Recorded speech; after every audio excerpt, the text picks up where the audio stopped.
Fortunately, and this has been a problem for many years, more than 10 years now, we saw this global marketplace exploding in almost everywhere, and regulatory agencies haven't been able to contain it at a satisfactory degree.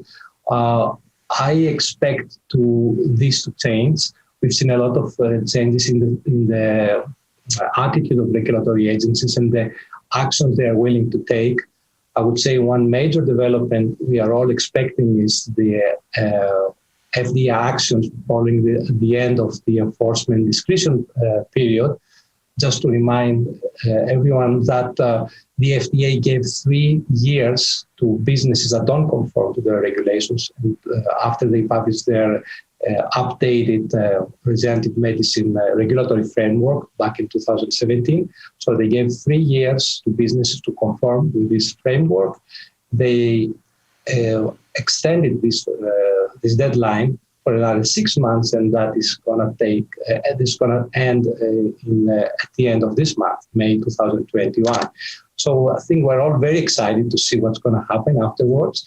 And what the FDA does, I believe, will have wider repercussions, mostly because the FDA also sets the tone in terms of regulatory frameworks for other agencies around the globe, and also because we send a very strong signal if they take decisive action. So we send a very strong signal to other businesses outside the US that they may not be off the hook. And I'm pretty certain that other regulatory agencies will follow that. So there's a development. I don't know how it will evolve. We'll see in the next couple of weeks how that will play out. But I expect that will change a lot the landscape.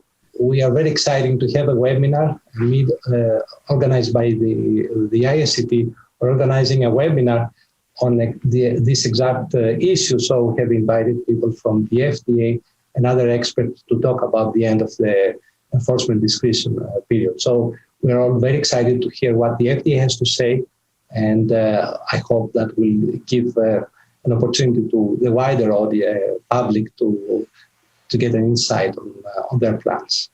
Now, at the same time, I also expect a lot of these businesses to change their marketing practices. So if there is no room to play in the field of stem cells, talking openly about stem cells, about having these extravagant therapeutic claims that they used to have, so I expect them to not totally disappear, but change the way they market their products. And you have seen that.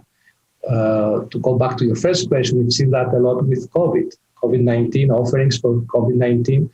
A lot of these offerings were kind of the preventive. So the claims were that this is a preventive treatment. There were claims of wellness.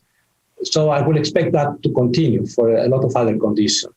So businesses may not talk about stem cells, may avoid terms that will draw the attention of the FDA, but they may cast their claims in wider terms such as wellness, anti-inflammatory effects, vitality, rejuvenation. So I think that will be another product of more intense regulatory action, because it's a cat and mouse game that's been going on for many years now.